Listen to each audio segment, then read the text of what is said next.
पुराने समय की बात है। एक गुरुकुल में कुछ बच्चे अपने गुरु के साथ बैठकर पढ़ाई कर रहे थे। गुरु अपने सभी बच्चों को अच्छे से समझा और पढ़ा रहे थे, लेकिन बहुत समझाने के बावजूद भी एक बच्चे को चीजें समझ में नहीं आ रही थी। गुरु ने उस बच्चे से गुस्से में अपनी हथेली दिखाने के लिए कहा। बच्चे का हाथ देखकर गुरु ने उस बच्चे को पढ़ाई छोड़कर घर जाने के लिए कहा, क्योंकि उस बच्चे के हाथ में पढ़ाई की रेखा नहीं थी।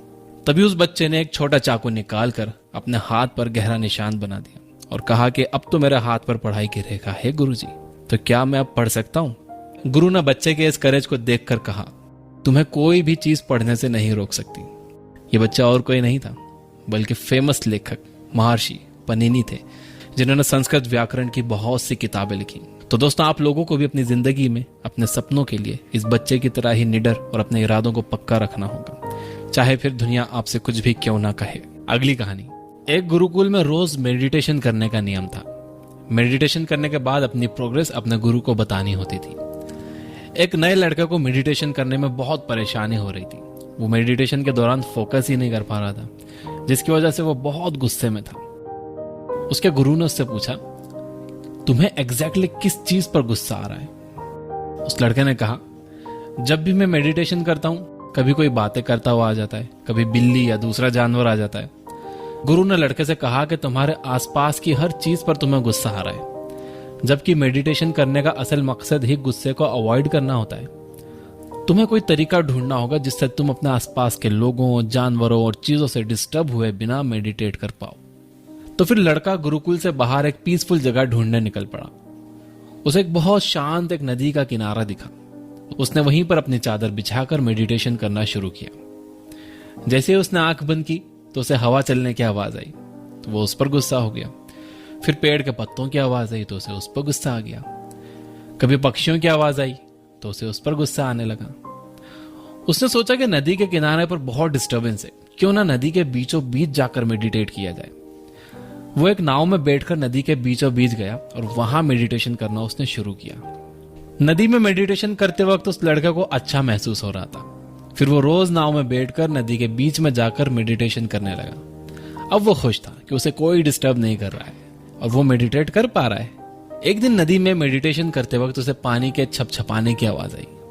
उसने आंखें खोली तो देखा कि एक बड़ी सी नाव उसकी तरफ आ रही थी। वो बहुत गुस्सा हो गया। वो गुस्से में चिल्लाने लगा, अपनी नाव को यहां मत लाओ, उसे मोड़ लो। लेकिन उस नाव ने इस लड़के की नाव को टक्कर मार दी। लड़का बहुत गुस्से में था, लेकिन जब उसने उस बड़ी नाव में देखा तो उसमें कोई भी नहीं था।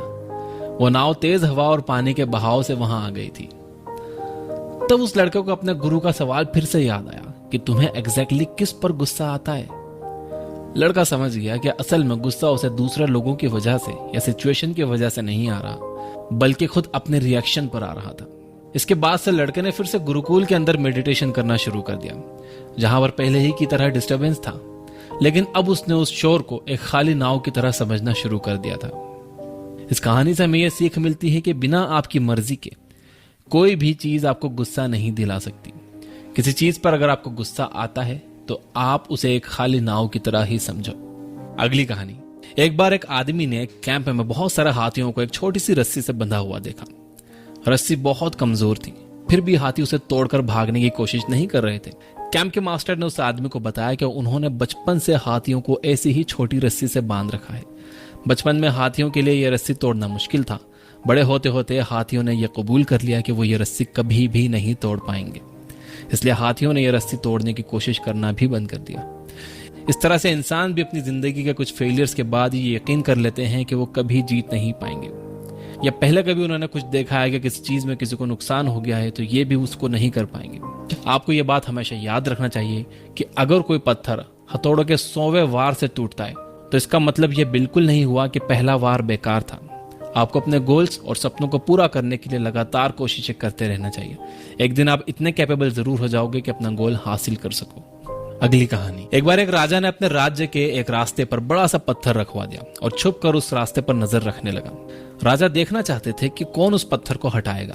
उस रास्ते से बहुत से लोग निकले, लेकिन किसी ने पत्थर नहीं हटाया, बल्कि कुछ लोगों ने रास्ता साफ ना होने की वजह से राजा को ही दोष दिया। तभी वहां एक आदमी सब्जियों का तांगा लेकर उस रास्ते पर आया। उस आदमी ने बहुत मेहनत करके उस पत्थर को हटाया।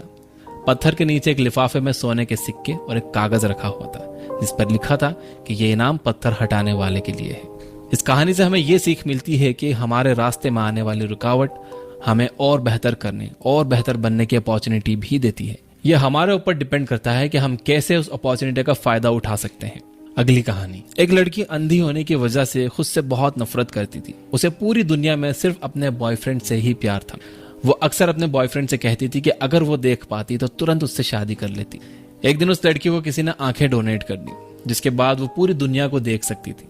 फिर उसके बॉयफ्रेंड ने उससे पूछा कि अब तुम सब कुछ देख सकती हो तो क्या अब मुझसे शादी करोगी? लड़की अपने बॉयफ्रेंड को देखकर हैरान होगी क्योंकि उसका बॉयफ्रेंड भी अंधा था।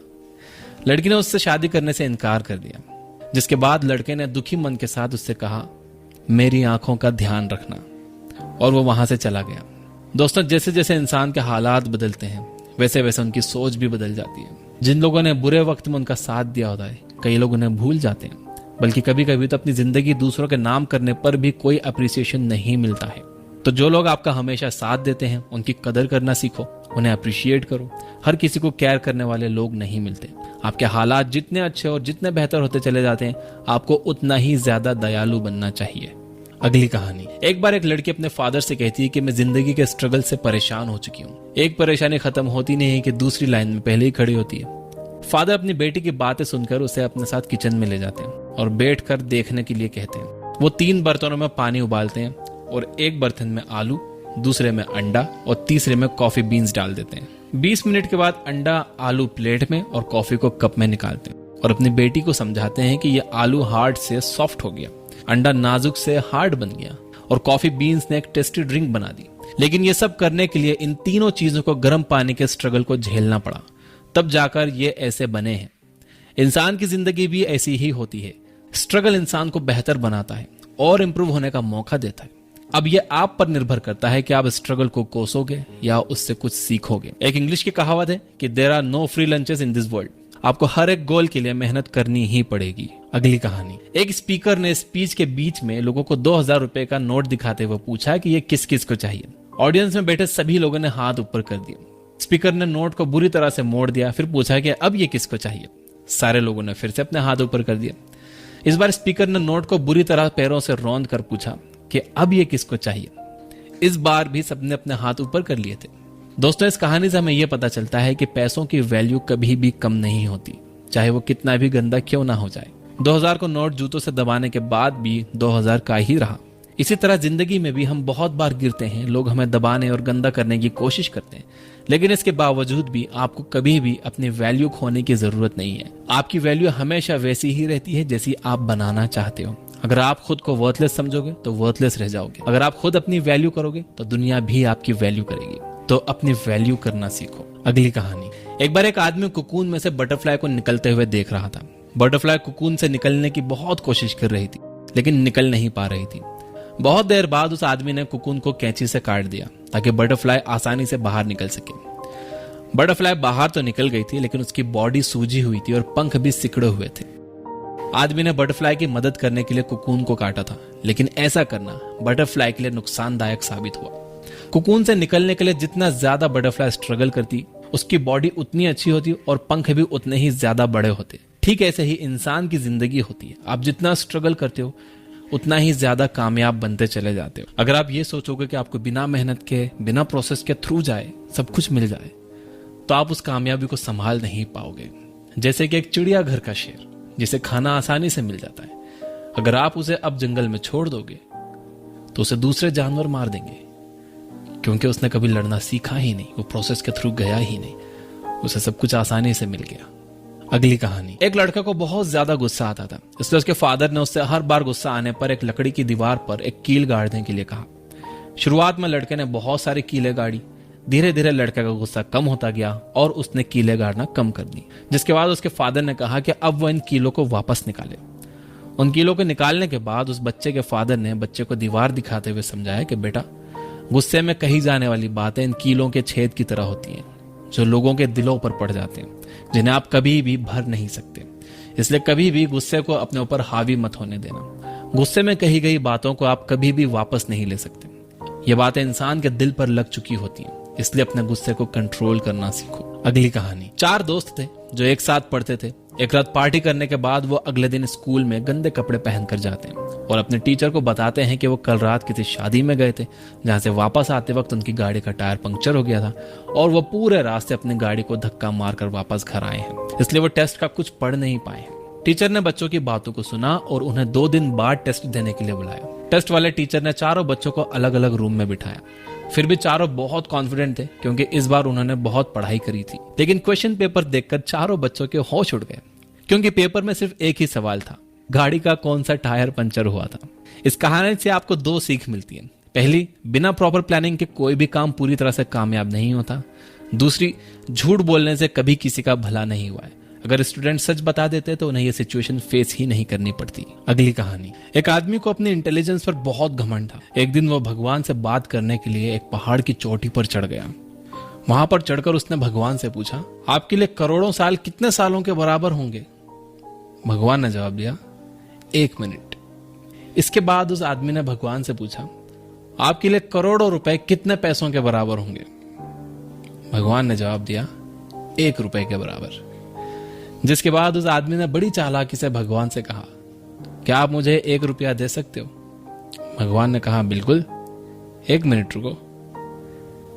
इस कहानी से आपको समझ आएगा कि कभी भी किसी को खुद से कम समझदार नहीं समझना चाहिए, स्पेशली उससे जिसने आपको आज इस लायक बनाया कि आज आप अपने इंटेलिजेंस का दावा कर रहे हो। अगली कहानी। एक गांव में लोग अक्सर अपनी परेशानियों का दुखड़ा एक बूढ़े आदमी को रोज आकर सुनाते थे।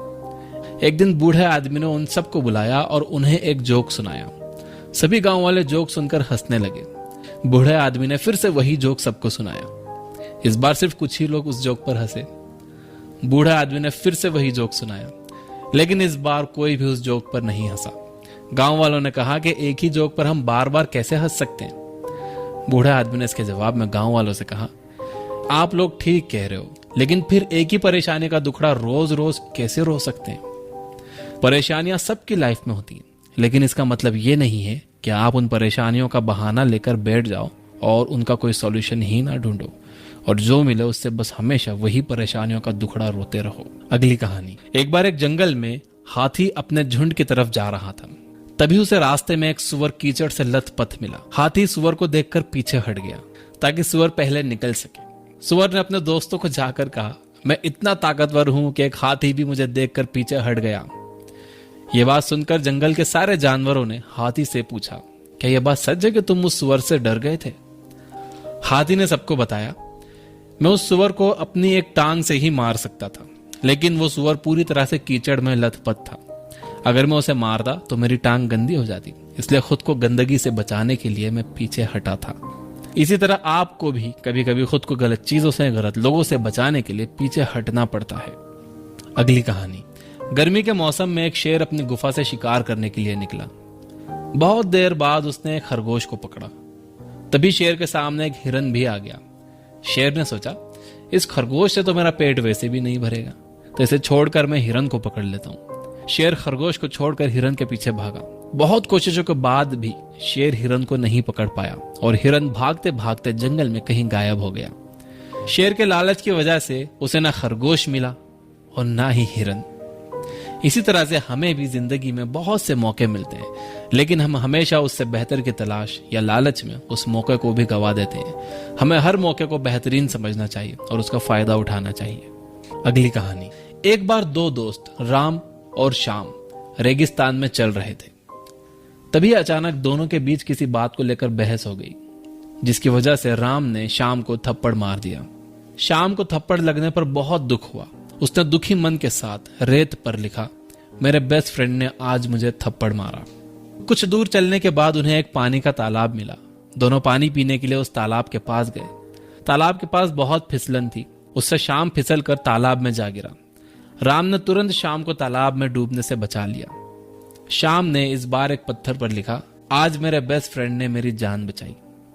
राम ने श्याम से कहा, जब मैंने तुम्हें थप्पड़ मारा तो यह बात तुमने रेत पर लिखी थी, और जब मैंने तुम्हारी जान बचाई तो तुमने ये बात पत्थर पर क्यों लिखी? श्याम ने राम को जवाब देते हुए कहा, जब हमें कोई चोट पहुंचाता है या दुख देता है तो हमेशा उसे रेत पर लिखना चाहिए, ताकि माफी की हवा उस गलती को हमेशा के लिए मिटा दे। और जब कोई आपके साथ अच्छा करता है तो आपको उसे ऐसे ही पत्थर पर लिख देना चाहिए, जिससे कोई भी गलती वाली हवा का झोंका उसे मिटा ना सके। इस कहानी से हमें यह सबक मिलता है कि इंसान को हमेशा अपनी जिंदगी की पॉजिटिव चीजों पर ध्यान देना चाहिए। जो हमारी केयर करते हैं वो हमसे नाराज होते हैं, गुस्सा होते हैं, लेकिन मुसीबत के वक्त में भी वही हमारी मदद के लिए सबसे आगे खड़े होते हैं। इसलिए अपने आसपास के लोगों की पॉजिटिव चीजों पर फोकस करिए। तो दोस्तों, ये थी 15 कहानी। उम्मीद करता हूं इन कहानियों से आपको काफी कुछ सीखने को मिला होगा। इन कहानियों को अपने सभी चाहने वालों के साथ शेयर जरूर करिए। वीडियो पसंद आया हो तो इसे लाइक जरूर करना, आपके लाइक बहुत मायने रखते हैं। अगर इस वीडियो से आपको थोड़ी भी हेल्प मिली हो, आपकी परेशानियों से निकलने का कोई थोड़ा भी रास्ता दिखा हो, तो आप कमेंट जरूर करना। मैं आप सबके कमेंट्स पढ़ता हूँ और आपके कमेंट्स मुझे इंस्पायर करते हैं और अच्छा कंटेंट बनाने के लिए। और रियल लाइफ स्टोरी सुनने के लिए डाउनलोड करिए ये बुक ऐप। वहां पर एक